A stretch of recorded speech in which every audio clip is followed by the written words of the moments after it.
টাঙ্গাইলে মির্জাপুরে একসঙ্গে 4 পুত্র সন্তানের জন্ম দিয়েছে সাদিয়া আক্তার নামের এক গৃহবধূ। বৃহস্পতিবার 29 আগস্ট দুপুরে মির্জাপুর কুমুদিনী হাসপাতালে অস্ত্রোপচারের মাধ্যমে 4 সন্তানের জন্ম দেন সাদিয়া। তিনি জেলার দেলদুয়ার উপজেলার ডুবাইল ইউনিয়নের পেরাকজানি গ্রামের অটোরিকশা চালক আল আমিন শিকদারের স্ত্রী। সাদিয়ার স্বামী আল আমিন জানান, সাদিয়াকে চিকিৎসক দেখানোর পর হাসপাতালে ভর্তি হওয়ার পরামর্শ দেন। পরে গত 14 আগস্ট মির্জাপুর কুমুদিনী হাসপাতালে ভর্তি করা হয়। সেখানে বৃহস্পতিবার দুপুরে তার অপারেশনের মাধ্যমে 4 ছেলের সন্তানের জন্ম হয়।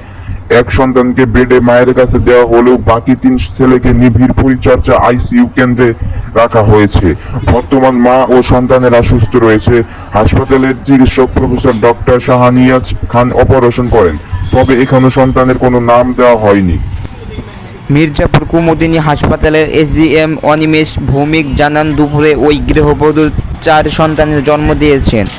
জন্ম নেওয়া শিশু ও মা সুস্থ রয়েছে।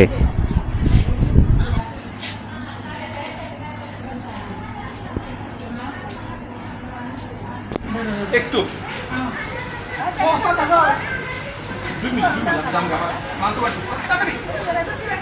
আর যতটুকু পারে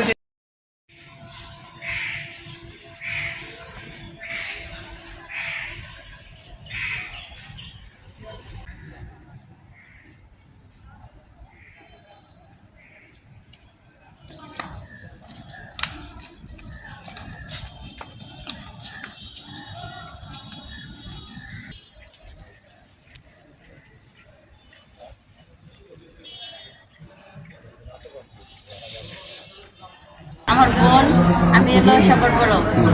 পরে আমার এই ছোট বোন 4টা বেবি হয়েছে। 4টা প্রথম থেকে আমরা জানতাম যে 4টা বেবি হবে, তখন থেকে খুশি আমরা। তো একটু টেনশনে ছিলাম যে কি হয় না হয়, 4টা বেবি যেহেতু রিস্ক হয়ে যায়, মানে তারপরে ইনশাল্লাহ ভালোভাবেই হয়েছে। এখন বাচ্চারা ভালো আছে, আমার বোনও ভালো আছে।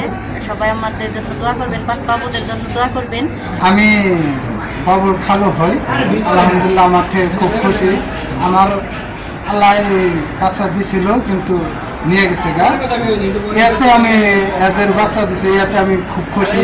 এই জন্যই আরও বেশি বিশেষ করে এই জায়গায় আসি কিংবা আসতেছি বাড়িতে।